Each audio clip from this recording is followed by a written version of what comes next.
लिख दे, आपको घबराना नहीं है, दोनों का काव्यात्मक परिचय में एक ही होता है। तो नाभादास या सूरदास का काव्यात्मक परिचय का यहाँ पे मैं आंसर देने जा रहा हूँ, तो बिल्कुल ध्यान से सुनिएगा आप लोग। ध्यान, सूरदास मध्यकालीन सगुण भक्ति धारा के, सूरदास मध्यकालीन सगुण भक्ति धारा के कृष्ण भक्ति शाखा के, कृष्ण भक्ति शाखा के श्रेष्ठ कवि हैं। सूरदास, ठीक है, कृष्ण भक्ति शाखा के क्या है, श्रेष्ठ कवि हैं। इन्होंने अपनी कविताओं में कृष्ण और राधा का, इन्होंने अपनी कविताओं में कृष्ण और राधा के संगोपांग वर्णन किया है। कृष्ण और राधा का क्या किया है, संगोपांग वर्णन किया है। आचार्य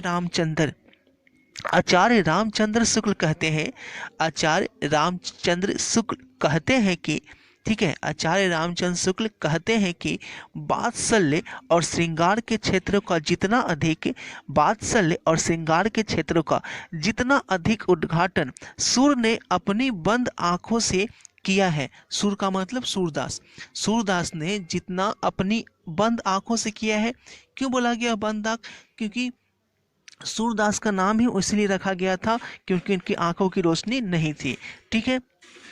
उतना किसी अन्य कवि में नहीं किया है, जितना सूरदास ने अच्छे से वर्णन किया है उतना किसी अन्य कवि ने नहीं किया है। इन क्षेत्रों का कोना कोना में झांका है, वो क्या है कि सभी का अच्छे से दृश्य दिए हैं। इन कोनों क्षेत्रों का क्या है, कोना कोना वो झांक आए हैं। सूर का संयोग यानी सूरदास का संयोग एवं वियोग वर्णन अद्भुत है। सूरदास का संयोग एवं वियोग वर्णन अद्भुत है। इनके भ्रमर गीत में प्रेम की अनन्यता, इनके भ्रमर गीत में प्रेम की अनन्यता प्रगाढ़ता, इनके भ्रमर गीत में प्रेम की अनन्यता प्रगाढ़ता और आत्मसमर्पण की जो आकुलता दिखाई पड़ती है, और आत्मसमर्पण की जो आकुलता दिखाई पड़ती है वह अन्यत्र जो है वो दुर्लभ है, यानी किसी और जगह मिल पाना मुश्किल है। सूरदास मध्यकालीन सगुण भक्ति धारा के, सूरदास मध्यकालीन सगुण भक्ति धारा के कृष्ण भक्ति शाखा के, कृष्ण भक्ति शाखा के श्रेष्ठ कवि हैं। सूरदास, ठीक है, कृष्ण भक्ति शाखा के क्या है, श्रेष्ठ कवि हैं। इन्होंने अपनी कविताओं में कृष्ण और राधा का, इन्होंने अपनी कविताओं में कृष्ण और राधा के संगोपांग वर्णन किया है। कृष्ण और राधा का क्या किया है, संगोपांग वर्णन किया है। आचार्य रामचंद्र शुक्ल कहते हैं, आचार्य रामचंद्र शुक्ल कहते हैं कि, ठीक है, आचार्य रामचंद्र शुक्ल कहते हैं कि वात्सल्य और श्रृंगार के क्षेत्रों का जितना अधिक, वात्सल्य और श्रृंगार के क्षेत्रों का जितना अधिक उद्घाटन सूर ने अपनी बंद आंखों से किया है। सूर का मतलब सूरदास, सूरदास ने जितना अपनी बंद आंखों से किया है। क्यों बोला गया बंद आंख, क्योंकि सूरदास का नाम ही इसलिए रखा गया था क्योंकि इनकी आंखों की रोशनी नहीं थी, ठीक है। उतना किसी अन्य कवि में नहीं किया है, जितना सूरदास ने अच्छे से वर्णन किया है उतना किसी अन्य कवि ने नहीं किया है। इन क्षेत्रों का कोना कोना में झांका है, वो क्या है कि सभी का अच्छे से दृश्य दिए हैं। इन कोनों क्षेत्रों का क्या है, कोना कोना वो झांक आए हैं। सूर का संयोग यानी सूरदास का संयोग एवं वियोग वर्णन अद्भुत है। सूरदास का संयोग एवं वियोग वर्णन अद्भुत है। इनके भ्रमर गीत में प्रेम की अनन्यता, इनके भ्रमर गीत में प्रेम की अनन्यता प्रगाढ़ता, इनके भ्रमर गीत में प्रेम की अनन्यता प्रगाढ़ता और आत्मसमर्पण की जो आकुलता दिखाई पड़ती है, और आत्मसमर्पण की जो आकुलता दिखाई पड़ती है वह अन्यत्र जो है वो दुर्लभ है, यानी किसी और जगह मिल पाना मुश्किल है। Dot net. बच्चों, आप किसी भी सवाल में अटक गए हो या आपसे सॉल्व नहीं हो पा रहा है, बस आपको इस क्वेश्चन का फोटो लेना है, क्वेश्चन को क्रॉप करना है और 5 सेकंड के अंदर अंदर उस क्वेश्चन का वीडियो सॉल्यूशन मिल जाएगा। फिर चाहे आपका क्वेश्चन होमवर्क का हो, CBSE, Bihar, UP, Maharashtra, Rajasthan, MP किसी अन्य बोर्ड का हो, चाहे आईआईटी जी नीट या क्लास 6 से बरहमी का सवाल हो, इन सब का जवाब डॉट नेट ऐप पर, या फिर कोई भी सब्जेक्ट हो, physics, chemistry, biology, math, science, आपके सभी सवालों के जवाब मिलेंगे आपको डॉट नेट पर। साथ ही डॉट नेट पर क्लास 9वीं से 12वीं के बच्चों के लिए चल रही है इंग्लिश और हिंदी मीडियम में लाइव क्लासेस, यानी आप पूरी पढ़ाई होगी डॉट नेट ऐप पर। 3 करोड़ से ज्यादा बच्चे डॉट नेट ऐप पर पढ़ाई कर रहे हैं, तो आप भी जाइए और डॉट नेट ऐप को इंस्टॉल कीजिए। तो आदिकाल की 5 विशेषताएं निम्नलिखित हैं। पहला है वीर रस की प्रधानता। पहला है वीर रस की प्रधानता। नेक्स्ट है आश्रयदाता राजाओं एवं समानता की प्रशंसा। आश्रयदाता राजाओं एवं समानता की प्रशंसा। 3 नंबर है युद्ध का यथार्थ वर्णन।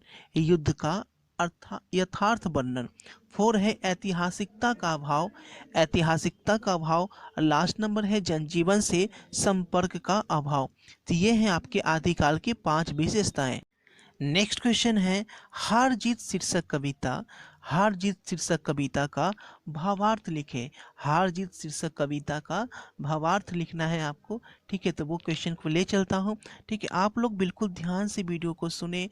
ठीक है, जब भी आपको टाइम मिले आप ध्यान से बार बार वीडियोज को सुन भी लेते। हिंदी के लिए नोट्स बनाने की जरूरत नहीं है, बार बार वीडियो को प्ले कीजिए। जब भी आप बैठे रहें, कहीं पर भी बैठे हुए हैं, वीडियो को प्ले करके देखिए और हेडफोन कान में लगाइए और आप 2-3 बार देखेंगे, मैं 100% बोलता हूँ कि आपको याद हो जाएगा। ठीक है, अब आगे देखते हैं। अशोक वाजपेयी रचित हार जीत एक गद्य कविता है। अशोक वाजपेयी रचित हार जीत एक गद्य कविता है। यह कविता लिखने की एक आधुनिक क्या है? विद्या है। समसामयिकता इसकी विशेषता है। समसामयिकता इसकी विशेषता है।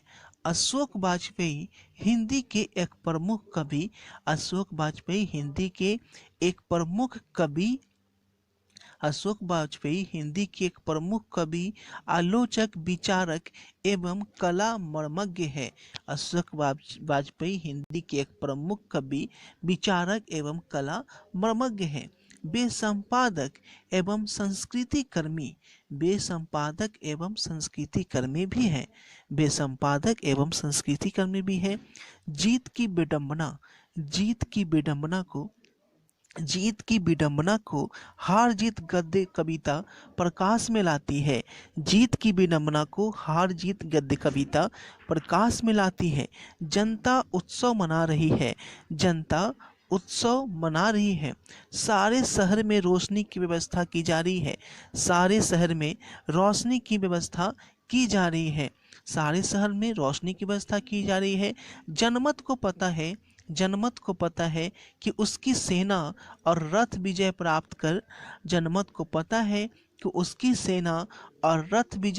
करके लौट रहे हैं। जनमत को पता है कि उसकी सेना और रथ विजय प्राप्त करके लौट रहे हैं। नागरिकों में से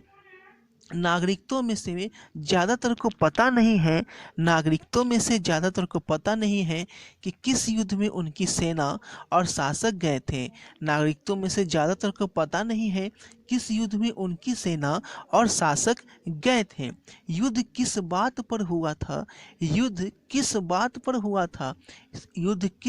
पर हुआ था यह भी पता नहीं है।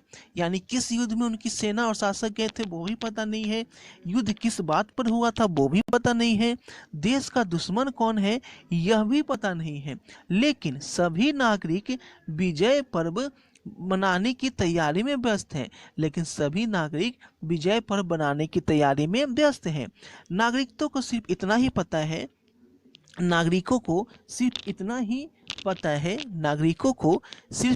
पता है कि उनके देश की विजय हुई है। उनका आशय क्या है यह भी पता नहीं है। उनका मतलब क्या है यह भी पता नहीं है। सेना की विजय हुई या शासक सेना की विजयी हुई या शासक की या नागरिकों की, यह भी नहीं पता है। लेकिन वो क्या है, खुशी मनाने के लिए हाजिर है। किसी के पास पूछने की अवकाश नहीं है, किसी के पास पूछने की छुट्टी तक नहीं है। ठीक है, नागरिकों को यह पता नहीं है कि कितने सैनिक, नागरिकों को यह भी नहीं पता है कितने सैनिक मारे गए थे, कितने विजयी वापस आ रहे हैं, कितने सैनिक मारे गए थे, कितने विजयी वापस आ रहे हैं। युद्ध में मरने वाले सैनिकों, युद्ध में मरने वाले सैनिकों की सूचित भी अप्रकाशित है, यानी पता नहीं है कितने लोग मारे गए हैं। सिर्फ एक मशक रखने वाला जनता है, सिर्फ एक मशक रखने वाला जनता है, वह कह रहा है एक बार फिर हम हार गए हैं, वह कह रहा है एक बार फिर हम हार गए हैं। ठीक है, और गाजे बाजे के साथ जीत नहीं, हार लौट रही है, गाजे बाजे के साथ जीत नहीं, हार लौट रही है। वह मशक वाले की घोषणा पर, वह मशक वाले की घोषणा पर कोई ध्यान, वह उस मशक वाले की घोषणा पर कोई ध्यान नहीं देता है, उस मशक वाले की घोषणा पर कोई ध्यान नहीं देता है कि इस बार जीत नहीं, हार लौट रही है। उस मशक वाले पर केवल सड़कें, उस मशक वाले पर केवल सड़कें सींचने की जिम्मेवारी है। इसे सच को दर्ज करने या बोलने की जिम्मेवारी नहीं दी गई है। जिन लोगों पर विजय पराजय की घोषणा करने की जिम्मेवारी है, जिन लोगों पर विजय पराजय की घोषणा करने की जिम्मेवारी है, वे सेना के साथ ही जीतकर, जिन लोगों पर विजय पराजय की घोषणा करने का जिम्मेवारी है, वे सेना के साथ ही जीतकर लौट रहे हैं। सच यह है कि देश की जनता युद्ध में अंधकार में रहती है, सच यह है कि देश की जनता युद्ध में अंधकार में रहती है। देश में युद्ध विषयक सूचना सही सही प्रचारित नहीं की जाती है, यानी कि उनके अनुसार बोला जा रहा है युद्ध में हार भी होती है तो सभी अपना मुल्क बोलता है कि मैंने जीता, दूसरे देश बोलता है मैंने जीता, यानी कोई भी देश, दोनों में से कोई भी देश अपने देश में जाकर लिखे। उषा का जो है वो आपको सारांश लिखना है, और ये आपका VVI क्वेश्चन है, तो इसका आंसर देख लेते हैं। उषा कविता सूर्योदय के ठीक पहले की पल पल परिवर्तित प्रकृति का शब्द चित्र है। ठीक है, उषा कविता क्या है, कविता सूर्योदय के ठीक पहले की पल पल परिवर्तित प्रकृति का एक शब्द चित्र है।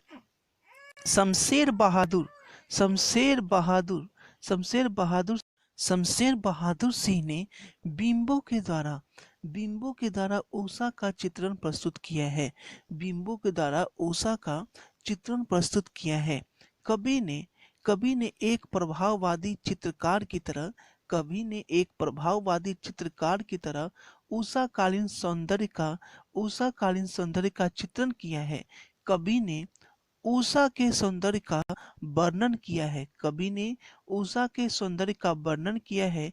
उसमें प्रातः और भोर के सौंदर्य का, उसमें प्रातः और भोर के सौंदर्य का समन्वय है। प्रातः और भोर के सौंदर्य का क्या है, समन्वय है। कवि के अनुसार सूर्योदय होने के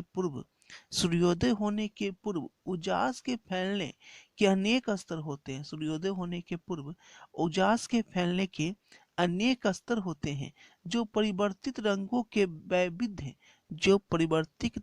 के वैविध्य क्या होते हैं, गतिशील होते हैं। कवि शमशेर बहादुर सिंह भोर के असमान मूक दृष्टा नहीं है। कवि शमशेर बहादुर सिंह भोर के असमान मुख दृष्टा नहीं है। वह भोर की आसमानी गति को धरती की जीवन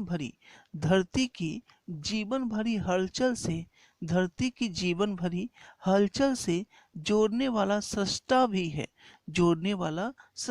है। इसीलिए वह सूर्योदय के साथ एक जीवंत परिवेश की कल्पना करते हैं, जो गांव की सुबह से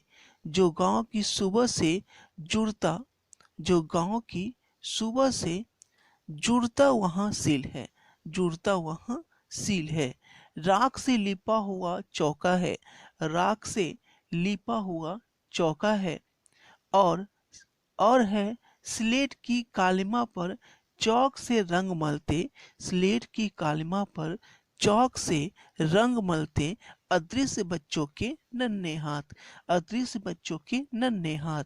यह ऐसे दिन की शुरुआत है, यह ऐसे दिन की शुरुआत है जहाँ रंग है, गति है, भविष्य की उजास है, और कालिमा को चीरकर अपने आने का एहसास कराती उषा अपनी सुंदरता के साथ। तो ये हो गया उषा कविता का सारांश हो गया, जो कि वीवीआई क्वेश्चंस है और एग्जाम में आपको 100% यहाँ पे देखने को मिलेंगे। तो आपको करना क्या है, आप नोट करें या ना करें, हिंदी और इंग्लिश की मैं सभी वीडियो जो मैं बोलता हूँ कि आपको सिर्फ सुनना है 2 से 3 बार। मान लो एक ही वीडियो को आप 2 से 3 बार रिपीट करके सुनिए, वो आपको बिल्कुल याद हो जाएगा। याद करने का बेस्ट तरीका यही होता है, कॉपी नोट्स लिखने से यहाँ पे नहीं होगा, क्योंकि टाइम कम है। तो आप जो है सुन सुन कर ही याद करिए और रिवीजन भी कीजिए। जो याद हो चुका है उस वीडियो को भी देखिए और रिवीजन कीजिए, ठीक है। तो नेक्स्ट क्वेश्चन देख लेते हैं।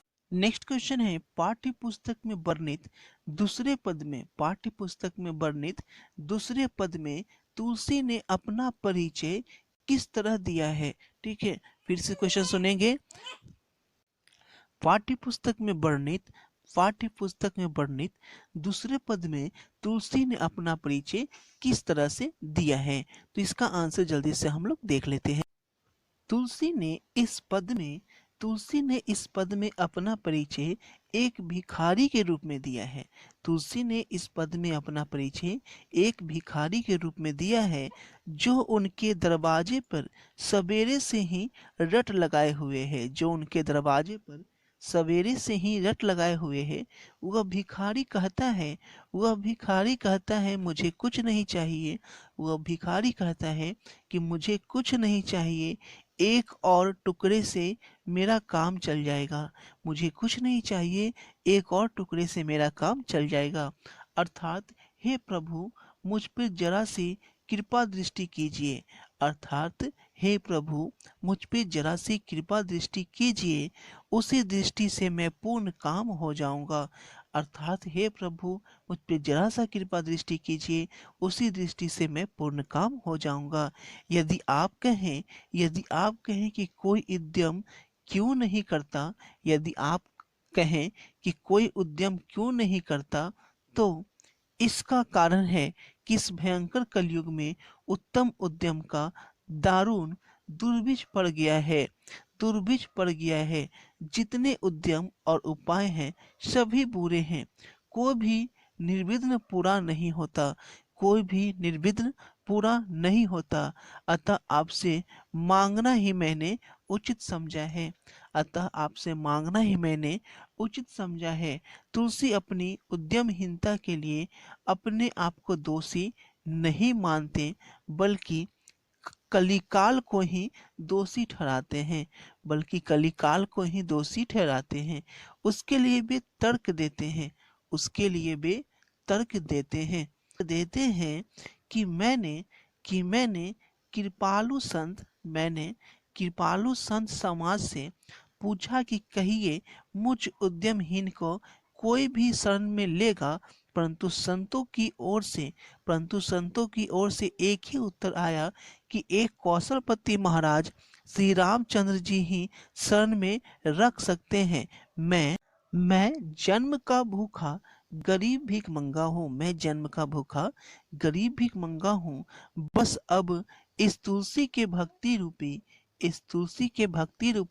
अमृत के समान सुंदर भोजन ही पेट पर खिला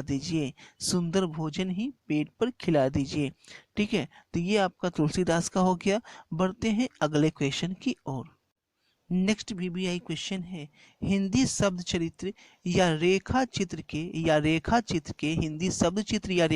के विकास का संक्षिप्त परिचय दें। हिंदी के शब्द चित्र या रेखा चित्र के विकास का संक्षिप्त परिचय दें। इस क्षेत्र में इस क्षेत्र में बनारसी दास चतुर्वेदी का स्थान क्या है? सर्वोपरि है। इस क्षेत्र में बनारसी दास चतुर्वेदी का स्थान सर्वोपरि है। हमारे आराध्य संस्मरण रेखा चित्र तथा सेतु बंध उनकी महत्वपूर्ण कृतियां हैं। श्री राम शर्मा ने जंगल के जीव तथा प्राणों का सौदा लिखकर हिंदी रेखा चित्र को संपन्न बनाया। राम वृक्ष पेनीपुरी के प्रसिद्ध शब्द चित्रकार माने जाते हैं। उनकी कृतियां लाल तारा, माटी की मूर्तें, गेहूं और गुलाब तथा मील के पत्थर हैं। महादेवी वर्मा ने रेखा चित्र की अभिवृद्धि में अपना महत्वपूर्ण योगदान किया है। उनकी प्रस्तुत कृतियां अतीत के चलचित्र, स्मृति की रेखाएं तथा पथ के साथी इस क्षेत्र में प्रकाश चंद्र गुप्त, पुरानी स्मृतियां, कन्हैयालाल मिश्र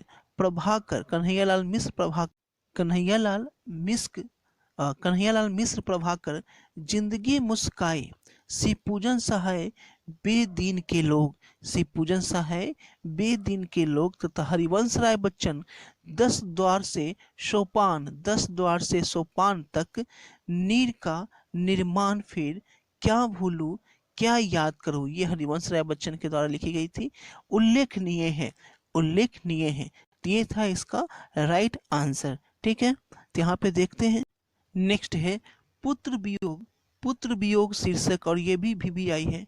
पुत्र वियोग शीर्षक कविता का भावार्थ लिखिए। राष्ट्रीय काव्य धारा की कवित्री सुभद्रा कुमारी चौहान हिंदी की विशिष्ट कवित्री है।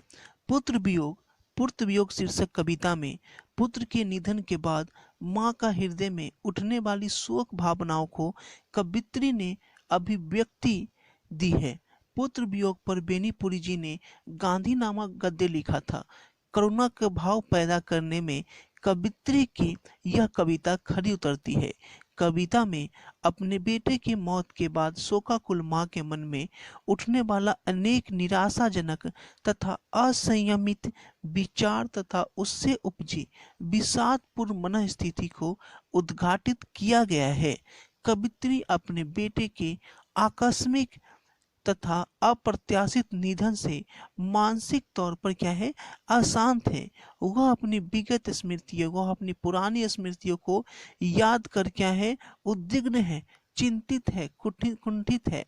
एक मां के हृदय में उठने वाले झंझावात की वह स्वयं भुक्तभोगी है। कविता में कवित्री द्वारा नितांत मनोवैज्ञानिक तथा स्वाभाविक चित्रण किया गया है।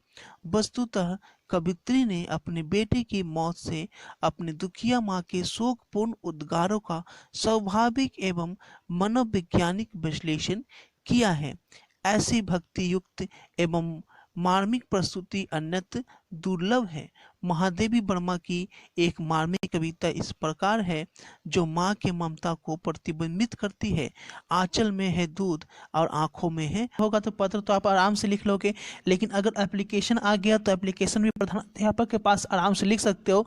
लेकिन आगे में इसी में आ जाता है कि आप जो है मुख्यमंत्री के पास लिखिए या नगर पालिका के पास लिखिए, तो सही प्रारूप नहीं लिखने से आपको नाम मार्क्स नहीं दिए जाते हैं। हिंदी में होने की वजह से सब लिख तो लेते हैं, लेकिन सही तरीका लिखोगे तभी आपके मार्क्स दिए जाएंगे। तो बिल्कुल मैं यहाँ पे बताने जा रहा हूँ। ठीक है, ये जो क्वेश्चन है ये इस पे बताने की जरूरत नहीं है, इस पे आपको आता होगा। ठीक है, नेक्स्ट क्वेश्चन यहाँ पे देख लेते हैं। देखिए VBI जो है कि बाढ़ की समस्या से निजात के लिए मुख्यमंत्री के नाम एक पत्र लिखें। यानी बाढ़ की समस्या से निजात के लिए, छुटकारा के लिए आपको अपने मुख्यमंत्री के पास एक पत्र लिखना है। ठीक है, तो इस तरह का पत्र कैसे लिखाएगा वो मैं दिखा देता हूँ। बिल्कुल एक डेमो दे देता हूँ ताकि आप बिल्कुल ध्यान से देख लीजिए कैसे लिखाएगा। तो बिल्कुल इसी तरह से लिखना है, ज़्यादा कुछ नहीं।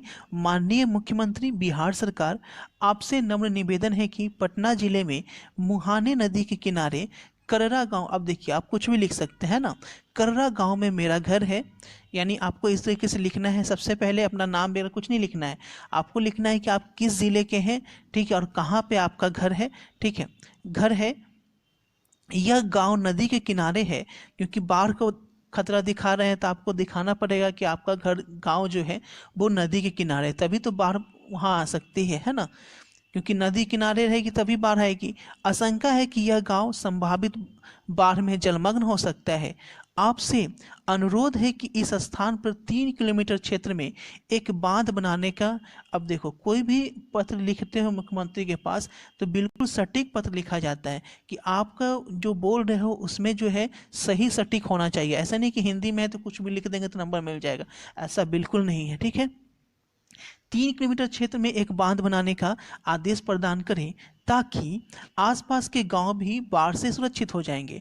अतः आपसे सादर निवेदन है कि बांध बनवाने की संस्तुति प्रदान कर, ठीक है। इस वर्ड को ध्यान दीजिएगा कि हिंदी में आपके जो दिए गए वर्ड जितना आप टफ वर्ड यूज करते हैं ना, उतना आपके जो कॉपी जांच करते हैं उन पे इतना प्रभाव डालती है, ठीक है।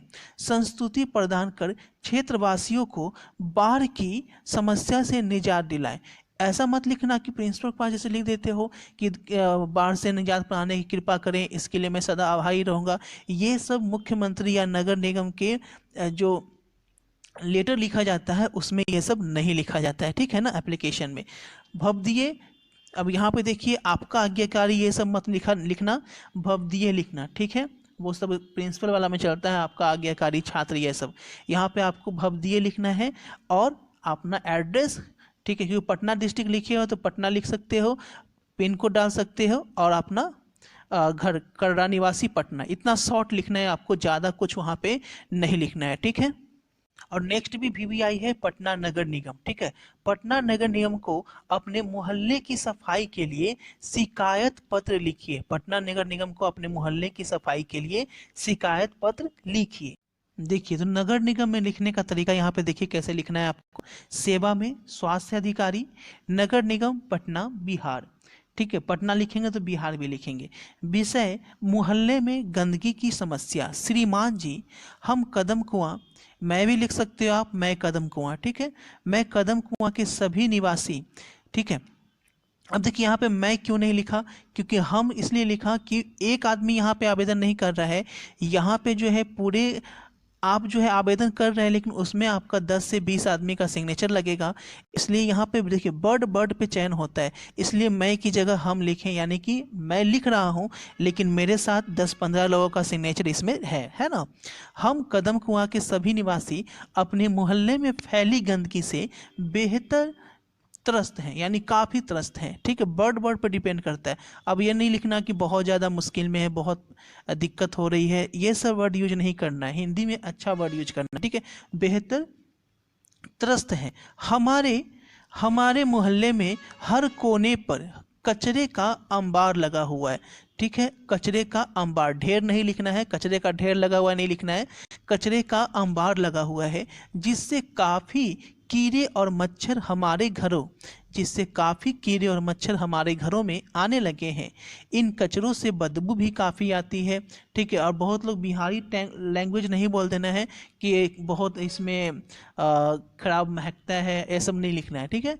इन कचरों से बदबू भी काफ़ी आती है, इसीलिए हम चाहते हैं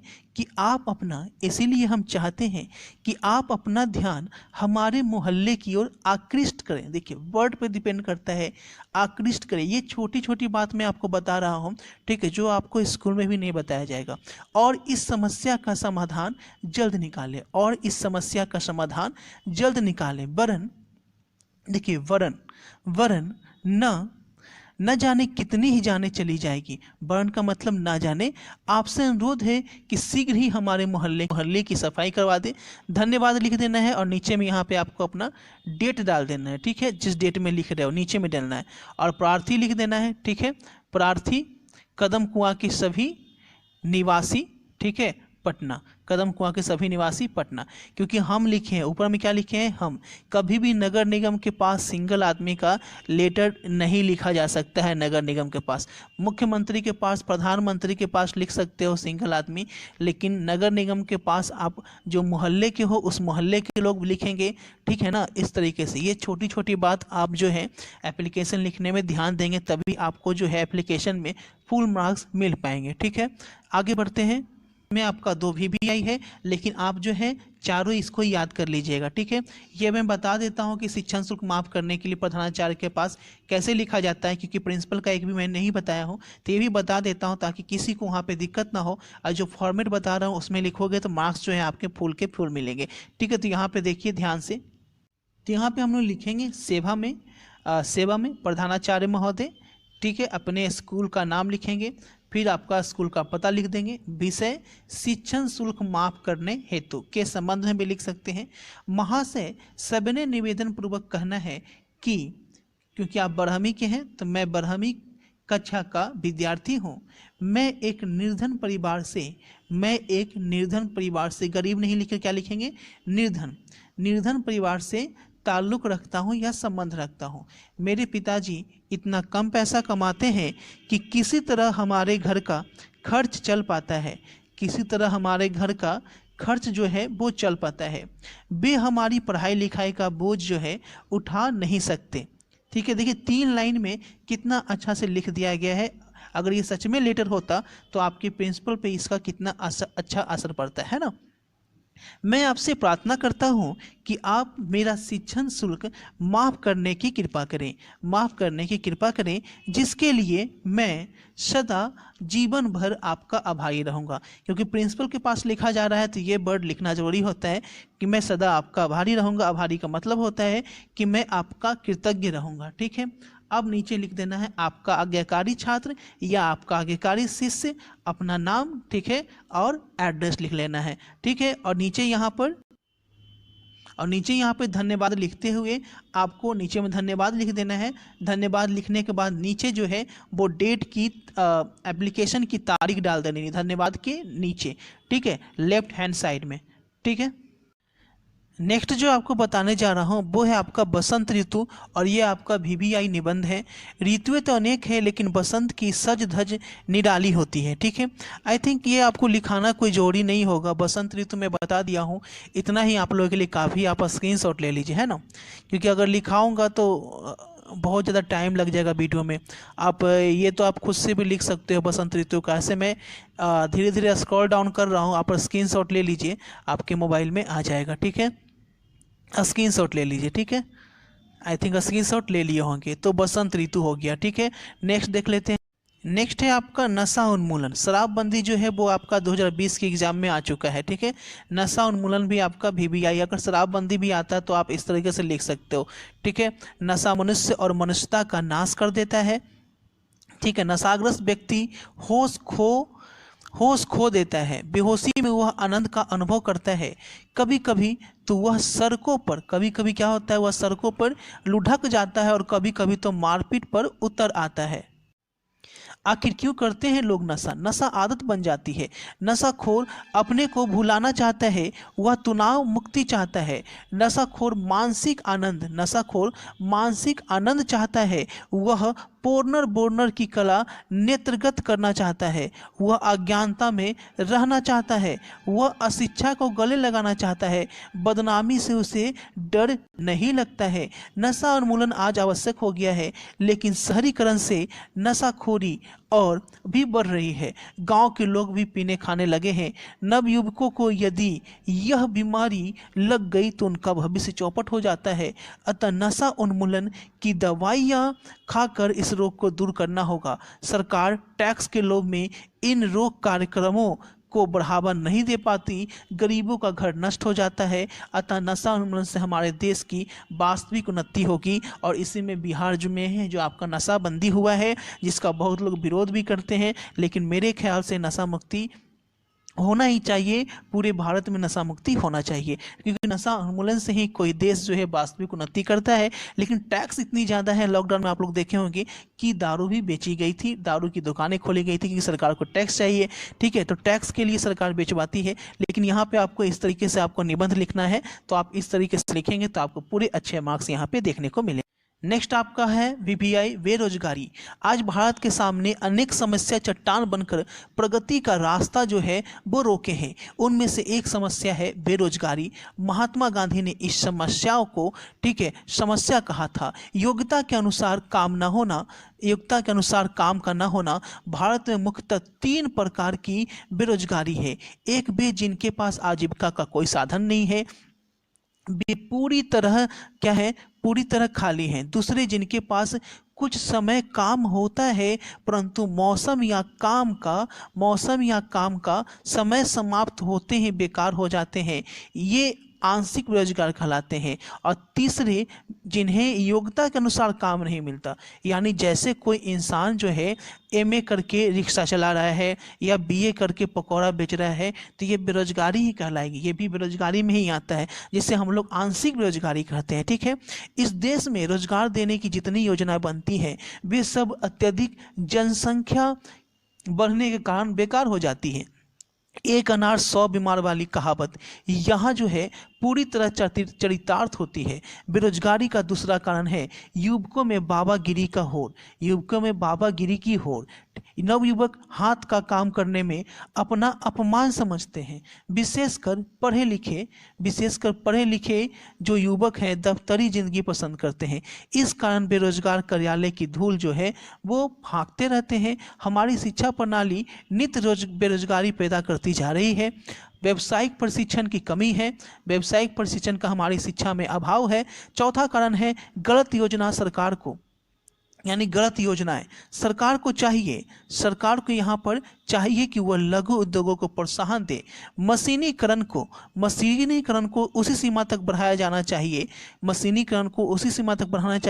जिससे कि रोजगार के अवसर कम न हो। आप लोग देख सकते हैं कि बैंक में आजकल पैसा डालने की भी मशीन लग गई है। तो एक तरह से क्या है, ये बेरोजगारी का ही नमूना है, क्योंकि अब जो बैंक क्लर्क की जॉब होती थी वो खत्म हो गई, एक जॉब तो खत्म हो गया। अब जो है एसबीआई में देखते होंगे, बहुत सारे बैंक में है कि अब मशीन में पैसा डाला जाता है, एटीएम मशीन रहता है। इसीलिए गांधी जी ने मशीनों का क्या किया था, विरोध किया था, क्योंकि मशीन जो है वो बेरोजगारी का सबसे बड़ा कारण है। क्योंकि एक मशीन जो है कई कारीगरों के हाथ को बेकार बना डालती है। सोचिए, अगर साबुन बनाने का लाइसेंस बड़े उद्योगों को न दिया जाए तो उससे हजारों लाखों युवक यह धंधा अपनाकर अपनी आजीविका कमा सकते हैं। सही बात है, लेकिन बेरोजगारी के दुष्परिणाम अति भयंकर है। खाली दिमाग शैतान का घर। ठीक है, बेरोजगारी युवक कुछ भी गलत सलत करने पर उतारू हो जाते हैं, वही शांति को भंग करने में सबसे आगे होता है। शिक्षा का माहौल भी वही बिगाड़ते हैं जिन्हें अपना भविष्य अंधकार में लगता है। बेकारी का समाधान तभी हो सकता है जब जनसंख्या पर नियंत्रण लगाई जाए, रोक लगाई जाए, युवक हाथ से काम करें, सरकार लघु उद्योग को प्रोत्साहन दे, ठीक है, और शिक्षा व्यवस्था से जुड़े तथा रोजगार के आधिकारिक अवसर जुटाए जाए। तो इस तरीके से आपको लिखना है। ठीक है, आज की क्लास में इतना ही। मिलते हैं आपसे अगली क्लास में, जो कि कल होगी। तो कल भी आप लोग जरूर क्लास करें, और यहाँ पे व्हाट्सएप ग्रुप तो ज्वाइन करें ही करें, लेकिन आप जो है यूट्यूब चैनल को सब्सक्राइब कर लीजिए, इस चैनल को, और बगल में जो बेल घंटी है उसके ज़रूर बजा लीजिए, क्योंकि बहुत बार जो नोटिफिकेशन जो है आपका व्हाट्सएप पे देर से जाता है तो आपको यूट्यूब से मिल जाएगा, अगर यूट्यूब से नहीं मिलता है तो व्हाट्सएप पे मिल जाएगा। इस तरह से आपका कभी भी क्लास जो है वो मिस नहीं होगा। ठीक है, दोनों जगह आप बने रहोगे तो कभी भी मिस नहीं होगा, और आप टाइम पर सारी क्लासेज करते जाओगे, आपका कोई भी वीडियो छूटेगा नहीं और आप बाद में परेशानी नहीं होगी। मिलते हैं आपसे अगले क्लास में। बहुत जल्द सब कुछ पूरा कर दूंगा, आर्ट्स वाले का ये पूरा करूंगा, जो शुरू किया हो ना। केमिस्ट्री खत्म हुआ, ठीक है, हिंदी केमिस्ट्री का एक और वीडियो शायद है देना, है ना, और हिंदी भी आपका खत्म के कगार पे है, इंग्लिश भी आपका जो है खत्म के कगार पे है। ठीक है, तो फिजिक्स का भी 3 पार्ट दे दिया हूँ, तो जल्दी जल्दी सब कर रहा हूँ। बायोलॉजी का 1 ही पार्ट दिया हूँ अभी, मैथ का भी जल्दी से करना है।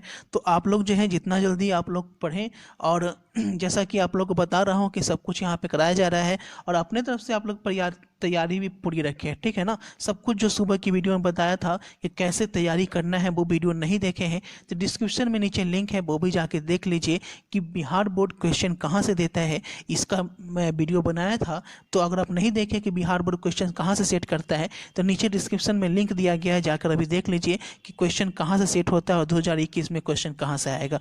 ठीक है ना, thanks for watching this video को अधिक से अधिक शेयर करें। आप सुन भी लेंगे तो आप लिख लीजिएगा। नवयुवक यदि नशे का सेवन करता है तो उसका भविष्य जो है अंधकार में मिल जाता है। नशे से ग्रस्त व्यक्ति को देखकर कुत्ते भी भूकने लगते हैं। अतः नशा नशा उन्मूलन करना ही होगा। जड़ से नशे की आवश्यकता और उपयोगिता को उखाड़ना होगा। नशा करने वाले खैनी, बीड़ी, सिगरेट पीते हैं। वे शराब सस्ती और महंगी पीते हैं। वे गुटखा खाते हैं। वे जर्दा वाले पान खाते हैं। वे दारू और सोमरस का सेवन करते हैं। वे भांग, गांजा, अफीम खाते पीते रहते हैं। हीरोइन तो बुद्धि का नाश कर देती है। नशेबाज की शरीर दुबली पतली होती है। उनका स्वास्थ्य खराब हो जाता है। वे बीमारी से ग्रस्त हो जाते हैं। अफीम खाने वाले पर तो सांपों का भी जहर असर नहीं करता। नशेबाजी का जीवन दुखी हो जाता है। बोलने का तौर तरीका आक्रामक हो जाता है। स्वास्थ्य नीचे गिर जाता है। कैंसर, डायबिटीज एवं चीनी की बीमारी उन्हें हो जाती है। और यदि नहीं संभले तो आकस्मिक मृत्यु भी हो सकती है। और धन का तो नाश तो होता ही है। पारिवारिक एवं सामाजिक शांति खतरे में पड़ जाती है। आगे चलकर नशेबाज रंगदारी पर उतर जाते हैं। दादागिरी उनका पेशा बन जाता है। बाद में वे नेता भी बन जाते हैं और नशाखोरों की भूख मर जाती है। हाँ, काम शास्त्र कला में प्रवीण वे अवश्य बन जाते हैं। बुद्धि का ह्रास हो जाता है। नशाखोर घर में अपनी स्त्रियों को खूब पीटते हैं। स्त्रियों पर हाथ उठाना तो एक पागलपन का लक्षण है। नशाखोर का जीवन संतुलित नहीं रह पाता। आखिर क्यों करते हैं लोग नशा? नशा आदत बन जाती है। नशाखोर कैसे लिखना है उसका मैं सॉल्यूशन भी दे देता हूं। ठीक है, तो यहाँ पे देख लेता हूं कि पत्र कैसे लिखना है जन्मदिन के उपलक्ष्य में और मासिक शुल्क माफ करने में के लिए प्रधानाध्यापक के पास आवेदन पत्र कैसे लिखता है, तो वो भी मैं आपको दिखा देता हूँ। तो डेट के हिसाब से मैं वीडियो बनाया हूँ। ठीक है, तो यहाँ पे मैं आपका 15 नवंबर लिखा हूँ, हालांकि आज 16 नवंबर है। ठीक है, तो प्रिय भाई आपको इस तरीके से लिखना है। और यहाँ पे देखिए मैंने यहाँ पे सब कुछ लिख दिया है। तुम्हारा पत्र मिला। तुमने लिखा कि 15 नवंबर को मैं राजगिर आऊँ। मुझे याद है कि 15 नवंबर को तुम्हारा जन्मदिन है और इसलिए तुमने मुझे घर आने के लिए लिखा है। मैं तुम्हारे जन्मदिन पे आऊँगा जरूर। देखिए, मैं तुम्हारे जन्मदिन पे तुम्हें हार्दिक बधाई देता हूँ। मैं परमेश्वर से यही कामना करता हूँ कि तुम्हारा भावी जीवन मंगलमय एवं सुखद हो। तुम्हारी जीवन वाटिका में सदैव सुगंधित और मनोहर फूल खिलते रहें। ईश्वर तुम्हारी सारी इच्छाएं पूरी करे। इसी अवसर के उपलक्ष्य में मैं तुम्हारे लिए हिंदी के महत्वपूर्ण काव्य पुस्तक के उपहार स्वरूप रजिस्टर्ड डाक से भेज रहा हूँ। मुझे पूर्ण विश्वास है कि तुम इन पुस्तकों में निहित ज्ञान राशि को जीवन के व्यवहारिक रूप में उतारने अपने जीवन की आदर्श दिशा निर्धारित कर सकोगे। तुम मेरे द्वारा भेजी गई इन पुस्तकों को मेरे आशीर्वाद के रूप में ग्रहण करोगे। उसके बाद अपना नाम लिख देना है, तुम्हारा भाई। ठीक है, चंदन कुमार, जो भी आपका नाम। उसके बाद हम लोग एप्लीकेशन देख लेते हैं। सेवा में श्रीमान प्रधानाध्यापक महोदय, आपका जो भी कॉलेज दे सकते हैं, द्वारा वर्ग शिक्षक। उसके बाद महाशय लिखना है। आप अपने तरीके से भी लिख सकते हैं। ठीक है, श्रीमान से निवेदन है कि मैं आपके विद्यालय का निर्धन छात्र हूँ। मैं इंटर में पढ़ता हूँ। मेरे पिताजी मजदूरी करते हैं। अल्प मजदूरी भत्ता मिलने के कारण उन्हें परिवार चलाने में बड़ी दिक्कतों का सामना करना पड़ता है। ठीक है, इस तरह का लैंग्वेज दीजिएगा तो नंबर आपको अच्छा मिलेगा। मुझे पता है कि आप लोग को लिखने आता है, लेकिन मैं जानबूझकर लिख दिया हूँ। हम 3 भाई बहन हैं, तीनों विभिन्न विद्यालयों में पढ़ते हैं। हम तीनों को पढ़ाने में पिताजी को बड़ी कठिनाई हो रही है। मैं पढ़ लिख कर देश का सुयोग्य नागरिक बनना चाहता हूँ। आपकी कृपा के बिना ऐसा संभव होता नहीं दिखता। अतः श्रीमान से करणबद्ध प्रार्थना है, मेरा मासिक शुल्क माफ कर मुझे शिक्षित होने का सुअवसर प्रदान करें। इसके लिए मैं आपका साधा आभारी रहूँगा। आपका आज्ञाकारी छात्र नीतीश कुमार, जो भी आपका नाम है। और साथ ही में आपको नीचे में अपना पूरा क्लास लिख देना है, रोल नंबर लिख देना है और डेट भी दे देना। नेक्स्ट क्वेश्चन है, संक्षेपण करें। ठीक है, संक्षेपण करें। चरित्र निर्माण जीवन की सफलता की कुंजी है।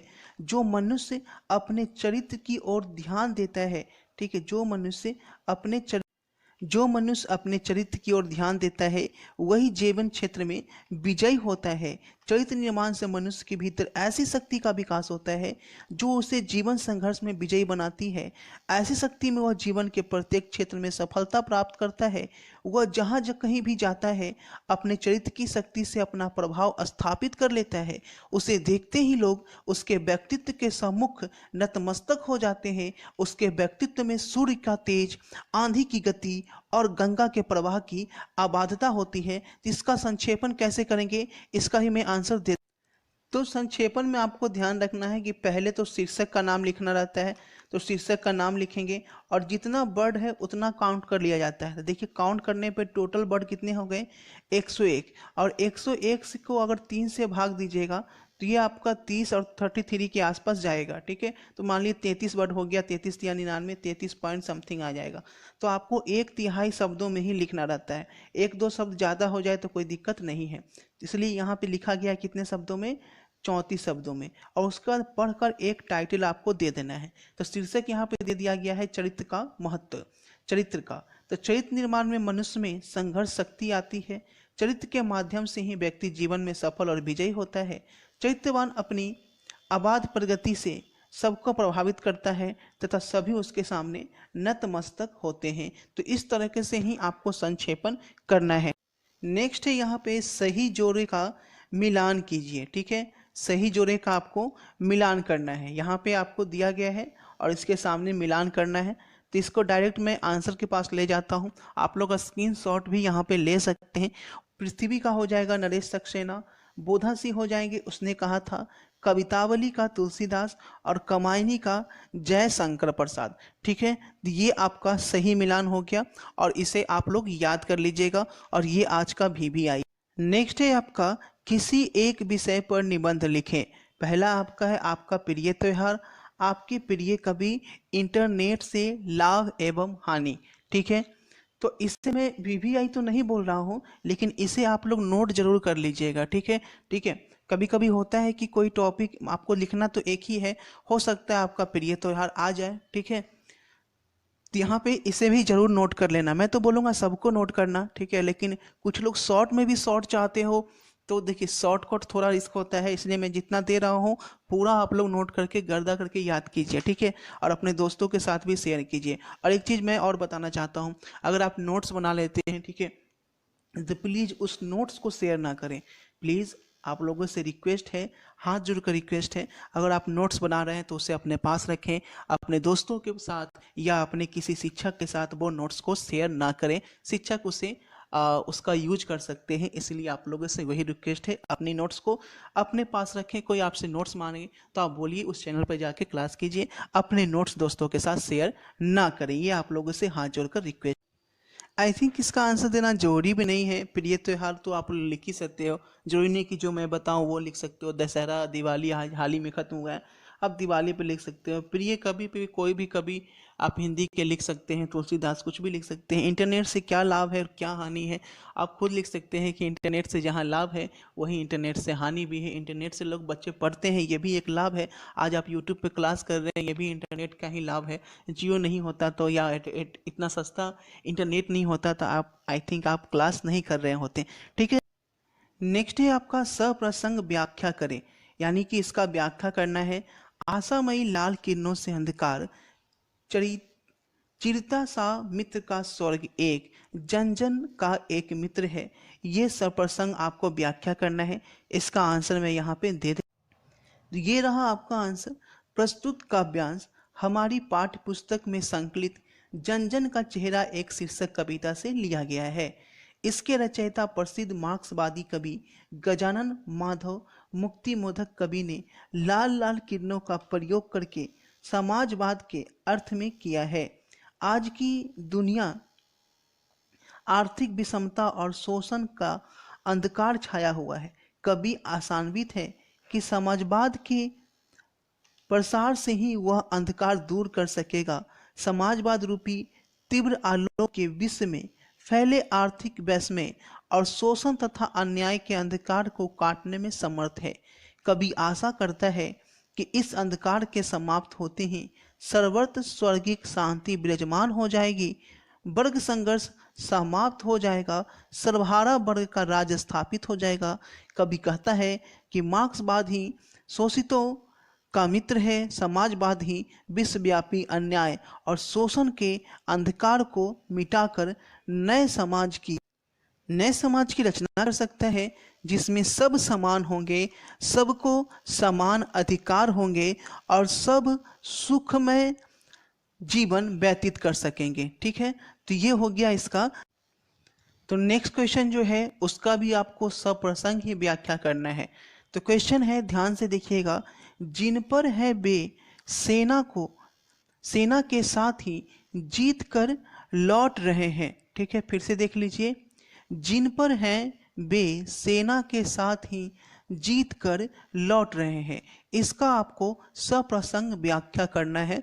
तो इसका यहाँ पे इसको ध्यान से देखिएगा, स्क्रीनशॉट लेने में इसका बन नहीं पाएगा।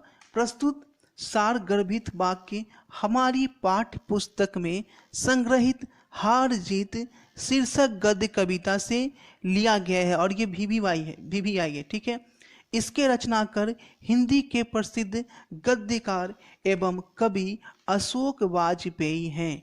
प्रस्तुत वाक्य में कवि ने राजनीतिक झूठ को अनावृत किया है। शासक एवं सत्ताधारी वर्ग अपनी हार की घोषणा नहीं करता, यह अपनी हार को भी विजय के रूप में प्रस्तुत करता है। यह अपनी हार को भी विजय के रूप में प्रस्तुत करता है और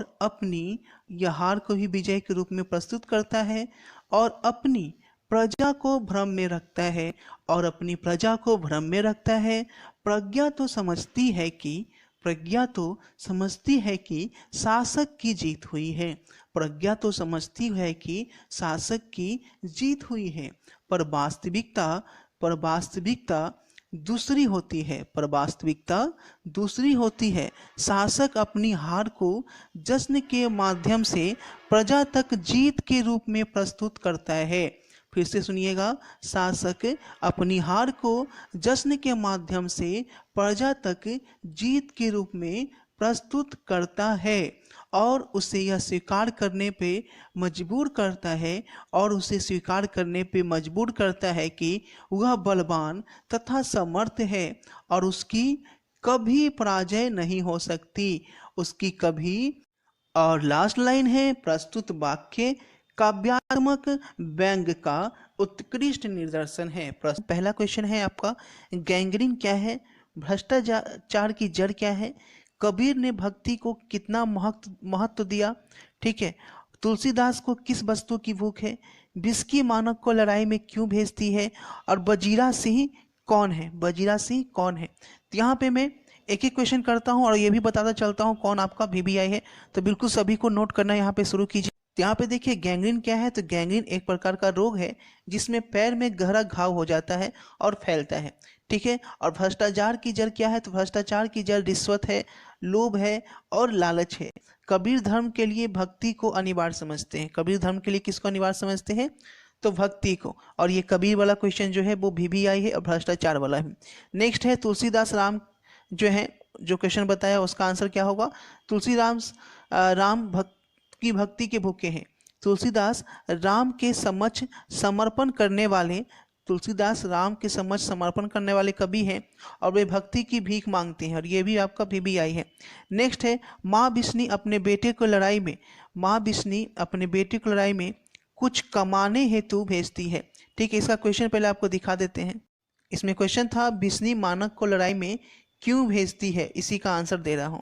तो यहीं पर है, माँ बिस्नी अपने बेटे को लड़ाई में कुछ पैसे कमाने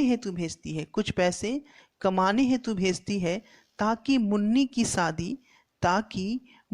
की शादी के लिए कपड़े खरीदे जा सके। ताकि क्या हो, मुन्नी की शादी के लिए कपड़े खरीदे जा सके, इसीलिए भेजती है। लेकिन सपने किसी के होत न पूरे, रोज बनाए फिर भी अधूरे। सपने किसी के होत न पूरे, रोज बनाए फिर भी अधूरे। ठीक है, नेक्स्ट था, ये भी आपका VVI है। और बजीरा सिंह किसका विदूषक है, तो बजीरा सिंह पलटन का विदूषक है। तो ये हो गए आपके शॉर्ट आंसर क्वेश्चन। तो यहाँ पर लिखेंगे अधिनायक शीर्षक कविता के रचयिता रघुवीर सहाय हैं। अधिनायक शीर्षक कविता का रचयिता कौन है? तो अधिनायक शीर्षक कविता के रचयिता जो है वो रघुवीर सहाय हैं। लिखते चलेंगे। वे हिंदी के प्रसिद्ध कवि, वे हिंदी के प्रसिद्ध कवि एवं पत्रकार, वे हिंदी के प्रसिद्ध कवि एवं क्या है? पत्रकार हैं। वे हिंदी के प्रसिद्ध कवि एवं पत्रकार हैं। अधिनायक कविता, अधिनायक कविता एक व्यंग्य कविता है। अधिनायक कविता कैसे कविता है? अधिनायक कविता एक व्यंग्य कविता है। इस कविता में आज़ादी के बाद, इस कविता में आज़ादी के बाद सत्ताधारी वर्ग के, इस कविता में आज़ादी के बाद सत्ताधारी वर्ग के, इस कविता में आज़ादी के बाद सत्ताधारी वर्ग की संपूर्ण वर्ग के प्रति रोषपूर्ण प्रतिक्रिया, सत्ताधारी वर्ग के प्रति रोषपूर्ण प्रतिक्रिया व्यक्त की गई है। रोषपूर्ण प्रतिक्रिया व्यक्त की गई है। इसमें सत्ताधारी वर्ग के प्रति, इसमें सत्ताधारी वर्ग के प्रति तीक्ष्ण कटाक्ष है। इसमें सत्ताधारी वर्ग के प्रति तीक्ष्ण कटाक्ष है। आज़ादी के बाद, ठीक है, आगे लिखेंगे। आज़ादी के 20 वर्ष बीत जाने के बाद, आज़ादी के 20 वर्ष बीत जाने के बाद भी, आज़ादी के 20 वर्ष बीत जाने के बाद भी आम आदमी के जीवन में, आम आदमी के जीवन में कोई बदलाव नहीं आया है। आम आदमी के जीवन में कोई भी बदलाव नहीं आया है। वह आम आदमी के जीवन में कोई बदलाव नहीं आया है। वह आम आदमी का प्रतिनिधि है। वह आम आदमी का प्रतिनिधि है जो राष्ट्रीय त्योहार के दिन, जो राष्ट्रीय त्योहार के दिन अपने विद्यालय में, जो राष्ट्रीय त्योहार के दिन अपने विद्यालय में झंडा फहराए जाने के, जो राष्ट्रीय त्योहार के दिन अपने विद्यालय में झंडा फहराए जाने के जलसे में, जो अपने विद्यालय के झंडा फहराए जाने के जलसे में फटा सुथन्ना, फटा सुथन्ना पहले राष्ट्रगान दोहराता है।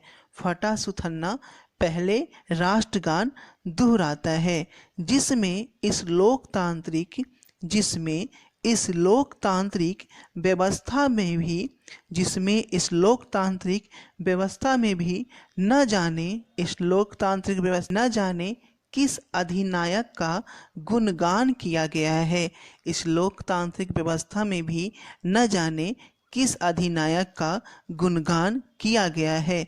कवि का संयत व्यंग, कवि का संयत व्यंग, कवि का संयत व्यंग जन गण मन अधिनायक, कवि का संयत व्यंग जन गण मन अधिनायक जय हो भारत भाग्य विधाता। जन गण मन अधिनायक जय हो भारत भाग्य विधाता। तो ये हो गए इसके आंसर। नेक्स्ट क्वेश्चन जो है वो आपको सप्रसंग व्याख्या करना है। हमारे व्यवहार में, हमारे व्यवहार में सदा सख्य की स्वेच्छा, हमारे व्यवहार में सदा सख्य की स्वेच्छा और स्वच्छंदता रही है, और स्वच्छंदता रही है। वह कभी भ्रातृत्व, वह कभी भ्रातृत्व के, वह कभी भ्रातृत्व के या बड़े छोटेपन के बंधन में नहीं घिरा, या बड़े छोटेपन के बंधन में नहीं घिरा। इसका आपको सप्रसंग व्याख्या करना है। तो यहाँ से हम लोग लिखना शुरू करेंगे। प्रस्तुत पंक्तियाँ हमारी पाठ्य पुस्तक की रोज शीर्षक कहानी से लिया गया है। प्रस्तुत पंक्तियाँ हमारी पाठ्य पुस्तक की रोज शीर्षक कहानी से लिया गया है। प्रस्तुत पंक्तियाँ हमारे पाठ्य पुस्तक की रोज शीर्षक कहानी से लिया गया है। इस कहानी के कहानीकार हैं, इस कहानी के कहानीकार हैं हिंदी साहित्य के लब्ध प्रतिष्ठ कहानीकार सच्चिदानंद हीरानंद वात्स्ययन, सच्चिदानंद हीरानंद वात्स्ययन। ठीक है, बादशाहन अज्ञे, सच्चिदानंद हीरानंद बादशाहन अज्ञेन इस कहानी के कहानीकार हैं। पैराग्राफ चेंज करके लिखेंगे, प्रस्तुत कथन या कहानी रोज की नायिका, प्रस्तुत कथन या कहानी रोज की नायिका मालती के दूर के रिश्ते में, मालती के दूर के रिश्ते में भाई का है, मालती के दूर के रिश्ते में भाई का है। मालती मालती और उसका मित्र भाई, मालती और उसका मित्र भाई दोनों बचपन में एक साथ पढ़ते, दोनों बचपन में एक साथ पढ़ते और खेलते थे। मालती और उसका मित्र भाई दोनों बचपन में एक साथ पढ़ते और खेलते थे। दोनों दूर के रिश्ते में भाई बहन हैं, दोनों दूर के रिश्ते में भाई बहन थे, दोनों दूर के रिश्ते में भाई बहन थे, पर उनमें भाई बहन से ज़्यादा, पर उनमें भाई बहन से ज़्यादा मित्र भाव का संबंध था, पर उनमें भाई बहन से ज़्यादा मित्र भाव का संबंध था। आगे लिखेंगे, उनके व्यवहार में हमेशा मित्रता की, उनके व्यवहार में हमेशा मित्रता की, स्वेच्छा और स्वच्छंदता की मौजूदगी रहती थी। उनके व्यवहार में हमेशा स्वेच्छा और स्वच्छंदता की मौजूदगी रहती थी। मित्र मित्र के बीच जो खुलापन अस्पष्टता, मित्र मित्र के बीच जो खुलापन अस्पष्टता, वर्जनाओं, खुलापन अस्पष्टता, वर्जनाओं से मुक्त, वर्जनाओं से मुक्त उल्लास आदि का आधिक्य होता है, आदि का आधिक्य होता है। वह सारा कुछ, वह सारा कुछ उनके व्यवहार, वह सारा कुछ उनके व्यवहार में क्या था, मौजूद था, वह सारा कुछ उनके व्यवहार में मौजूद था। ठीक है, वे अपनी इच्छाओं के स्वामी थे, वे अपनी इच्छाओं के स्वामी थे।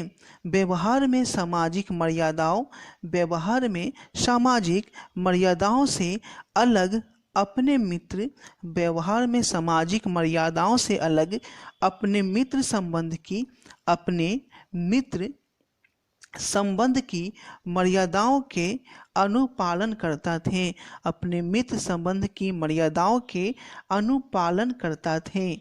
उसमें कोई बड़ा या छोटा नहीं था, उसमें कोई भी बड़ा या छोटा नहीं था। दोनों क्या थे, दोनों समान थे, दोनों समान थे। हंसी मजाक, हंसी मजाक, ठिठोली व्यंग, हंसी मजाक ठिठोली व्यंग, अकथ्य आकर्षण, हंसी मजाक ठिठोली व्यंग, अकथ्य आकर्षण, मौज मस्ती आदि उनके सहज व्यवहार के अंग थे। यानी हंसी मजाक सब चलता रहता था। उनके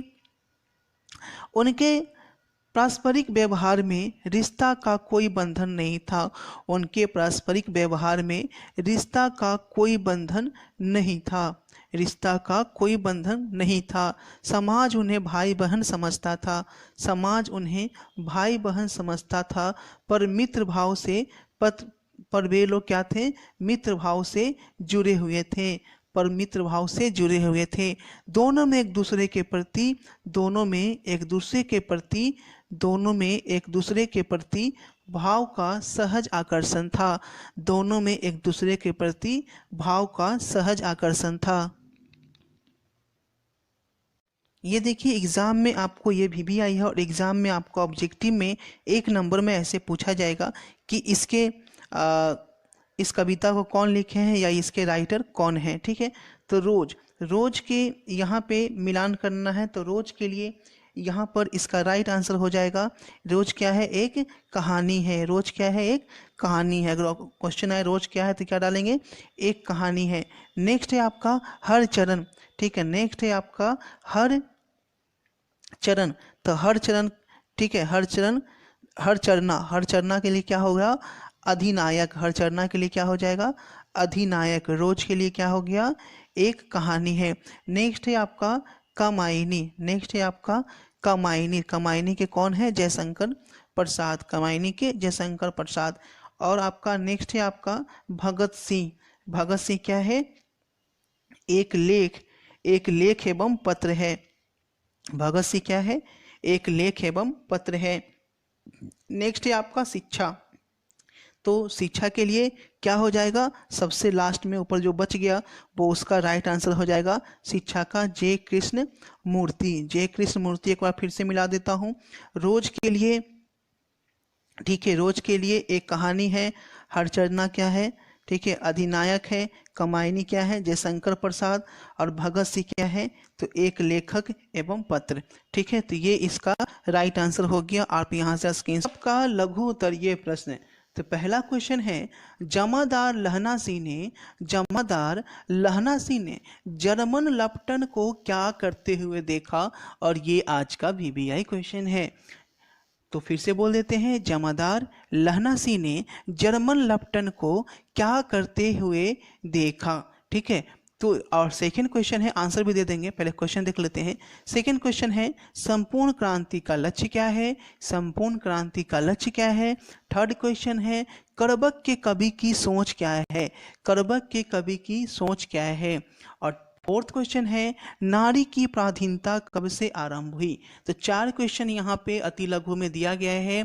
ठीक है, और चारों VBI है, और इसका हम लोग आंसर यहाँ पे देख लेते हैं। तो पहला क्वेश्चन जो जमादार लहना सिंह का है उसे देख लेते हैं। ठीक है, स्क्रीनशॉट इसलिए लेने में नहीं बनेगा, छोटा करूँगा तो आपको दिखेगा नहीं, इसलिए बड़ा करके मैं लिख देता हूँ, बोल देता हूँ। आप जैसे कोचिंग में लिखते हो कॉपी पे सुनकर, उस तरीके से सुनकर और देखकर लिखना शुरू कीजिए। जमादार लहना सिंह दीवार से चिपक कर नकली लपटन साहब की करतूत देखने लगा। ठीक है, फिर से बोल देता हूँ, जमादार लहना सिंह दीवार से चिपक कर नकली लपटन साहब की करतूत क्या करने लगा, देखने लगा। करतूत को क्या करने लगा, देखने लगा। लप्टन साहब ने जेब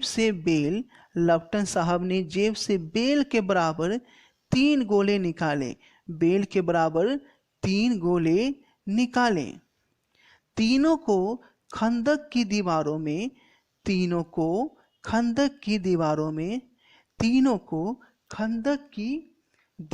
में जगह जगह क्या किए, घुसेर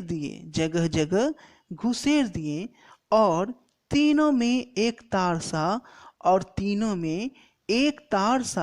बांध दिया। तार के आगे सूत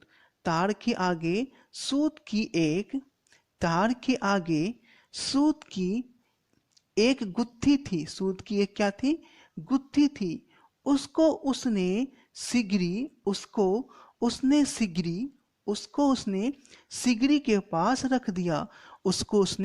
पास रख दिया। सलाई जलाकर वह गुत्थी पर रखने ही वाला था कि लहना सिंह ने बिजली की तरह, सलाई जलाकर वह गुत्थी पे रखने ही वाला था कि लहना सिंह ने बिजली की तरह दोनों हाथों से उल्टी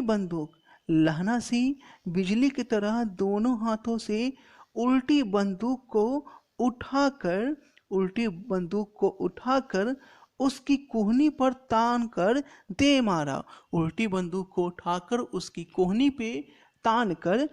मारा। ठीक है, नेक्स्ट क्वेश्चन देखते हैं। नेक्स्ट क्वेश्चन था संपूर्ण क्रांति का। तो संपूर्ण क्रांति एक बृहत और व्यापक आंदोलन है। यह वर्तमान की सामाजिक और राजनीतिक जड़ता को तोड़ने की क्रांति है। इस क्रांति का लक्ष्य है दल विहीन वास्तविक लोकतंत्र की स्थापना, आर्थिक समानता और जीवन के क्षेत्र में नैतिकता के प्रति आग्रह विकास। यह भारत की जनता की सामाजिक, राजनीतिक, आर्थिक एवं नैतिक आकांक्षाओं की पूर्ति की क्रांति है। नेक्स्ट देख लेते हैं करबक। तो करबक के कवि मलिक मोहब्बत जायसी है। कवि के अनुसार कविता कवि के व्यक्तित्व के अनुरूप ही होता है। जायसी के अनुसार कविता को उन्होंने रक्त की लेई लगाकर जोड़ा है। इसमें गाढ़ी प्रीति का नयन जल है, इसमें गाढ़ी प्रीति का नयन जल है। फूल झड़कर नष्ट हो जाता है पर उसकी खुशबू रह जाती है, उसकी खुशबू रह जाती है। कभी एक दिन मर जाएगा लेकिन उनकी लिखी कविता अमर रहेगी। यह कवि जायसी की सोच है और यह सच में उनकी सोच सही साबित हुई। नेक्स्ट क्वेश्चन का आंसर है, जब मानव जाति ने कृषि का आविष्कार किया तो नारी घर में और पुरुष बाहर में रहने लगा। ठीक है, यहाँ से जिंदगी जो है दो टुकड़ों में बट गई। घर का जीवन सीमित और बाहर का जीवन जो है वो निस्सीम होता गया एवं छोटी जिंदगी बड़ी जिंदगी के अधिकारिक अधीन हो गई, अधीन होती चली गई। ठीक है, और कृषि के विकास के साथ ही नारी की पराधीन। मालती के घर का वातावरण आपको कैसा लगा अपने शब्दों में लिखिए। तो पहले हम लोग इसका सॉल्यूशन देख लेते हैं, उसके बाद संपूर्ण क्रांति शीर्षक पाठ में वर्णित विचारों का स्पष्ट करें, इसको भी देखेंगे। उसके बाद प्यारे नन्हे बेटे को कविता का सारांश लिखिए। जन जन का चेहरा शीर्षक कविता का भावार्थ लिखिए और ये जन जन का चेहरा जो है वो VBI है। ठीक है, तो यहाँ पे सब कुछ हम लोग देख लेते हैं जल्दी से। तो हम लोग आ गए हैं आंसर पे। ठीक है, मालती के घर का भाव आपको कैसा लगा? तो कहानी के प्रथम भाग में ही मालती के यंत्रवत जीवन की झलक तब मिल जाती है। ठीक है, कहानी के प्रथम भाग में ही मालती के यंत्रवत जीवन की झलक तब मिल जाती है जब वह अतिथि का स्वागत केवल औपचारिक ढंग से करती है। अतिथि का स्वागत कैसे करती है?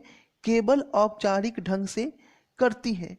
अतिथि उसके रिश्ते का भाई है, अतिथि उसके रिश्ते का भाई है, लेकिन आगे बोला गया है जिसके साथ वह बचपन में खूब खेलती थी।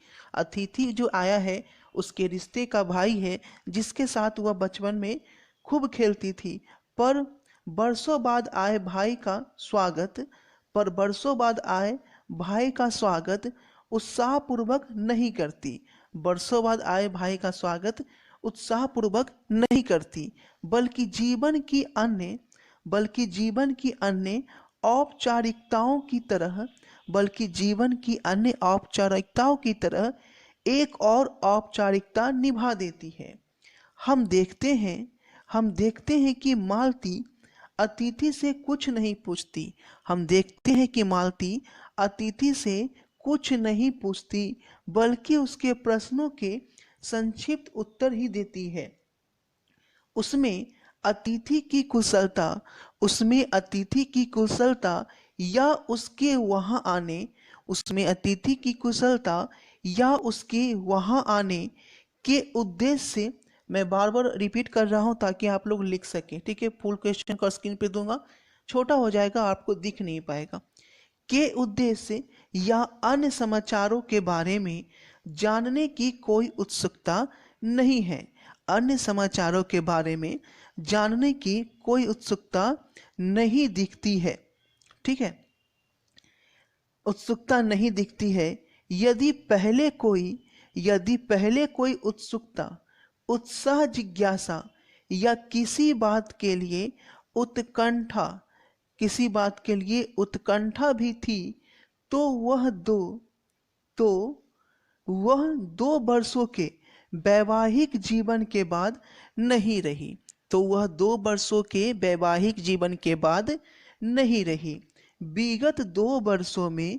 पिछले 2 वर्षों में उसका व्यक्तित्व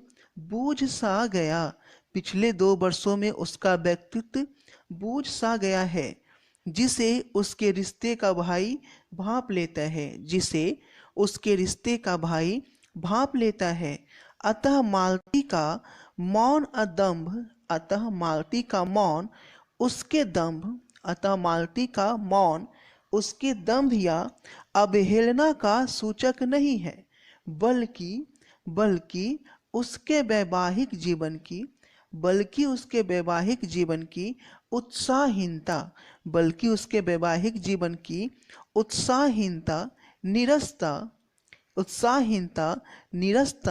यांत्रिकता की ही सूचक है।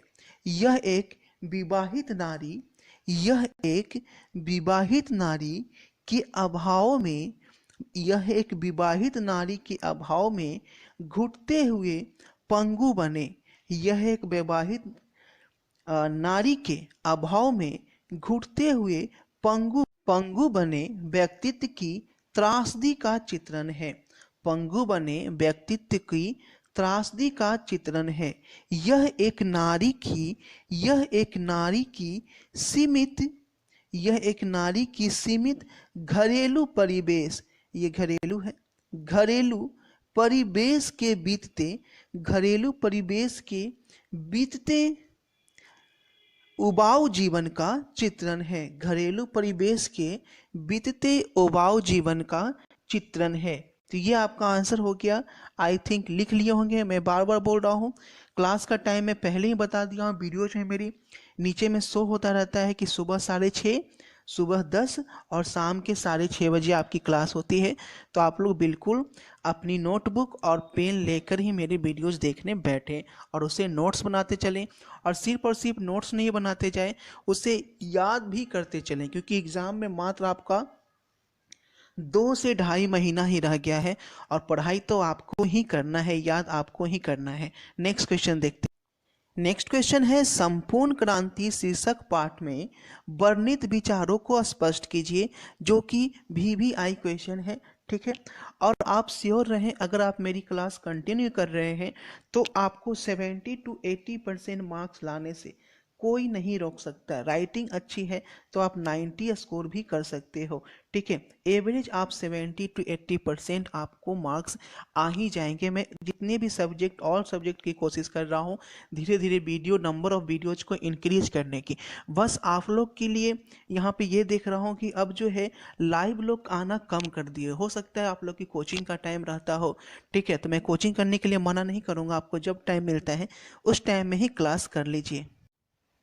एक तरफ आप कोचिंग क्लास किए हैं जो भी 2,000-3,000 रुपया लगाकर, और एक तरफ आप मेरी वीडियोस की क्लास कर रहे हैं। ठीक है, वो भी बिल्कुल फ्री में, और आप खुद अनुभव करोगे आपके कोचिंग से कितना क्वेश्चन आया और मेरे वीडियोस से कितना क्वेश्चन आया है। ठीक है, संपूर्ण क्रांति पाठ में 5 जून 1974 को पटना के गांधी मैदान में दिए गए जयप्रकाश नारायण के संपूर्ण क्रांति वाले ऐतिहासिक भाषण का एक अंश संपूर्ण क्रांति वाले ऐतिहासिक भाषण का एक अंश संकलित है। संपूर्ण क्रांति वाले ऐतिहासिक भाषण का एक अंश संकलित है। देखो, पढ़ने का एक और भी तरीका है कि आप जो है हेडफोन लगाकर, जब आप सोने जाएं, हेडफोन लगाकर वीडियो को प्ले कर दीजिए। ठीक है, और हिंदी की खास कर और हेडफोन में आप सुनते रहिए। ठीक है, इससे आपका और भी याद जो है वो बहुत अच्छा हो जाएगा। नोट्स तो बना ही रहे हैं, लेकिन रात को वैसा जरूर करें, सोने से 1 घंटा पहले। ठीक है, आप सारा रिपीट कर लें। संपूर्ण भाषण स्वतंत्र पुस्तिका के रूप में, संपूर्ण भाषण स्वतंत्र पुस्तिका के रूप में जनमुक्ति घटना से प्रकाशित है।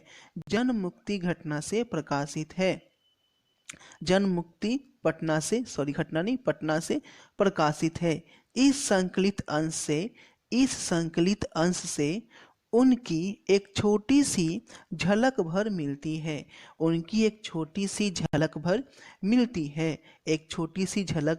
है, किंतु लाखों की संख्या में संपूर्ण प्रदेश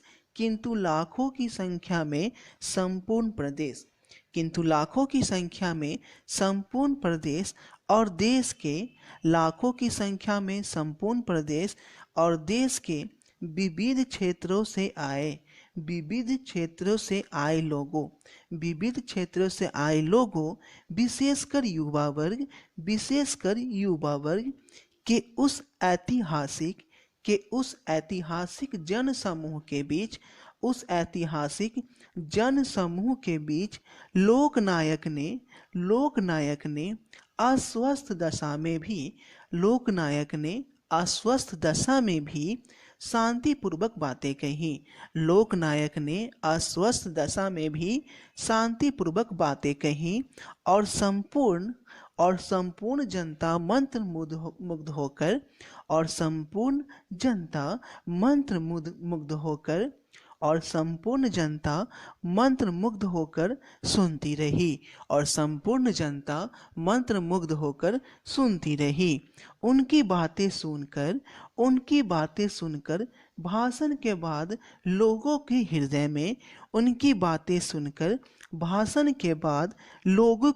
में क्रांतिकारी विचार धधक उठा। उनकी बातें सुनकर भाषण के बाद लोगों के हृदय में क्रांतिकारी विचार धधक उठे और आंदोलन के विराट रूप धारण कर लिया और आंदोलन का विराट रूप धारण कर लिया। पटना के गांधी मैदान में फिर न वैसी भीड़ इकट्ठी हुई। पटना के गांधी मैदान में फिर न वैसी भीड़ इकट्ठी हुई और न वैसी भीड़ इकट्ठी हुई और न वैसा कोई प्रेरक भाषण और न ही वैसा कोई प्रेरक भाषण और न जन संवाद कायम हो सका। न प्रेरक भाषण और न जन संवाद कायम हो सका। वास्तव में जयप्रकाश नारायण की संपूर्ण क्रांति का लक्ष्य देश में अराजकता वास्तव में जयप्रकाश नारायण की संपूर्ण क्रांति का लक्ष्य देश में अराजकता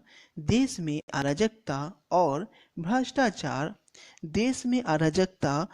भ्रष्टाचार के विरुद्ध एक शंखनाद माना जाता है।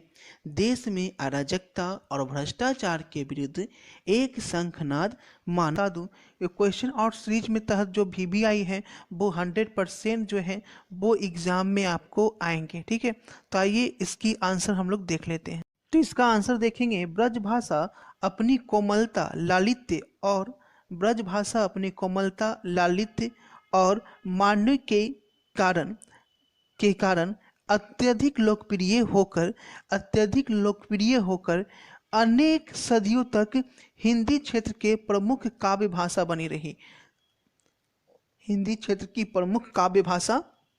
बनी रही। कृष्ण और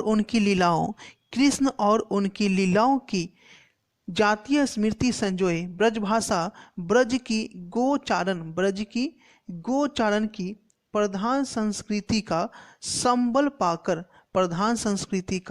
संबल पाकर फैल चली।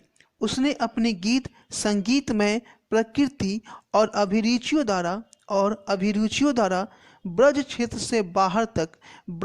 से बाहर तक व्यापकता अर्जित की। सूरदास जी इसी ब्रज भाषा का महान कवि हैं। आपको पता है कि सूरदास कृष्ण भक्ति में लीन होते हैं और उनकी जो भी लिखते हैं वो कृष्ण के ऊपर ही लिखते हैं। तो सूरदास ब्रज भाषा के महान कवि हैं। नेक्स्ट है आपका, हरचरना कौन है और उसकी क्या पहचान है। हरचरना कौन है और उसकी क्या पहचान। मैं बता दूं कि अगर आप ये पहली वीडियो देख रहे हैं पहली बार तो प्लेलिस्ट में जाइए, हिंदी की सारी वीडियो आपको मिल जाएगी। डिस्क्रिप्शन में भी लिंक है, प्लेलिस्ट में भी जाकर देख सकते हैं। ठीक है, तो जल्दी से इसका आंसर देख सकते हैं, क्योंकि आपको पता है कि हर वीडियो में 2 से 3 क्वेश्चन, किसी में तो ऑल क्वेश्चन, ठीक है, आपके एग्जाम में देखने को मिलेंगे। ठीक है, तो जल्दी से वो लोग भी देख लीजिएगा। हरचरना जो है, हरचरना आम आदमी का प्रतिनिधि है। हरचरना आम आदमी का प्रतिनिधि है। आम आदमी अभावों में जीता है। आम आदमी अभावों में जीता है और महाबली नेताओं का गुणगान किया करता है। हरचरना जो कभी हरिचरण था, हरचरना जो कवि हरिचरण था, ढीला ढाला पजामा पहने राष्ट्रीय त्योहार के दिन झंडा फहराए जाने के जलसे में सम्मिलित होता है और इस लोकतांत्रिक व्यवस्था में भी अधिनायक का गुणगान करता है। मन अधिनायक जय है, भारत भाग्य विधाता। फटे सुथन्ने में अपनी स्थिति से बेखबर अधिनायक का गुणगान गाता हुआ हरचरना आसानी से पहचाना जा सकता है। नेक्स्ट है आपका, चंपारण की भूमि ने किसको किसको आश्रय दिया। चंपारण की भूमि ने किसको किसको आश्रय दिया। चंपारण की भूमि पर आने वालों का तांता बंधा ही रहा। चंपारण की भूमि पर आने वाले का तांता बंधा ही रहा। यहाँ बारहवीं सदी में सुदूर दक्षिण से आए कर्नाटक वंशी मुसलमान आक्रमणकारी आए। आजीविका की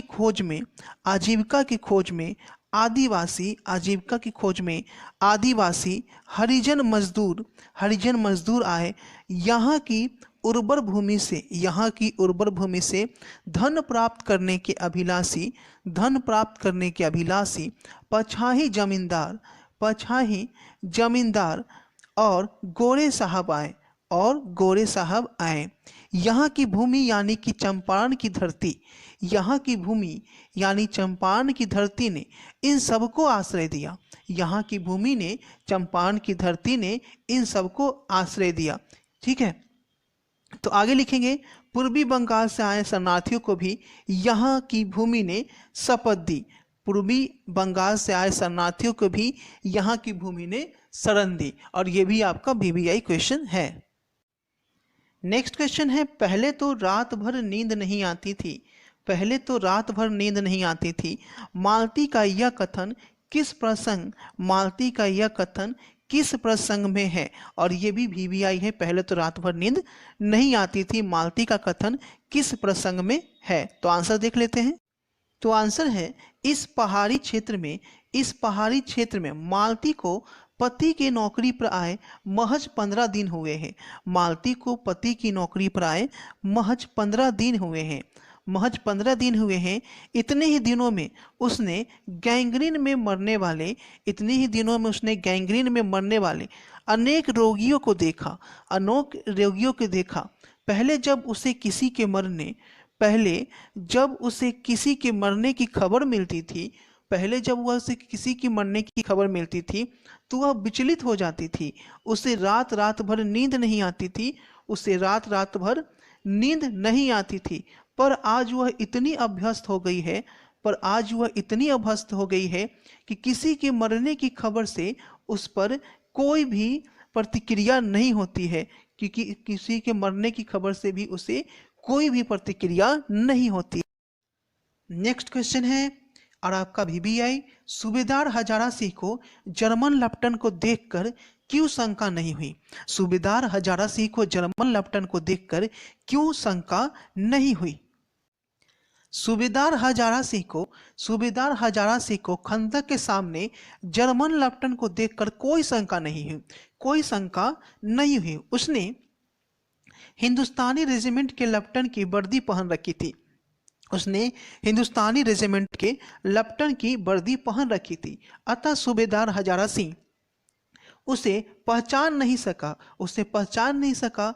अंधेरा होने से वह जर्मन लेफ्टिनेंट को ठीक से नहीं देख सका। जर्मन लेफ्टिनेंट सीखी हुई उर्दू बोल रहा था, अतः भाषा के आधार पर भी सूबेदार को कोई शंका नहीं हुई। हिंदुस्तानी लेफ्टिनेंट भी उर्दू बोलते थे, इसलिए सूबेदार हजारा सिंह जो है जर्मन लेफ्टिनेंट को नहीं पहचान। अगर YouTube आपके पास नोटिफिकेशन नहीं जाता है वीडियो का, तो आप व्हाट्सएप ग्रुप ज्वाइन कर लीजिए। वहाँ पे मैं वीडियो की लिंक सेंड कर देता हूँ। इससे आपका कोई भी वीडियो जो है वो नहीं छूटेगा। ठीक है, और आपको ये भी कर लेना है कि हो सकता है व्हाट्सएप पे लेट हो जाए, तो आपको चैनल को सब्सक्राइब तो ज़रूर करना है। और सब्सक्राइब करने के बाद बगल में जो घंटी होता है उसको जो है ऑल पे क्लिक करना है, तभी आपको कोई भी वीडियो का नोटिस जो है नहीं छूट पाएगा। और एग्ज़ाम के जब 10 दिन बचेंगे तो उस टाइम मैं और भी कुछ करूँगा, लेकिन जो मेरे सब्सक्राइबर हैं उन लोगों को ही पता चल पाएगा।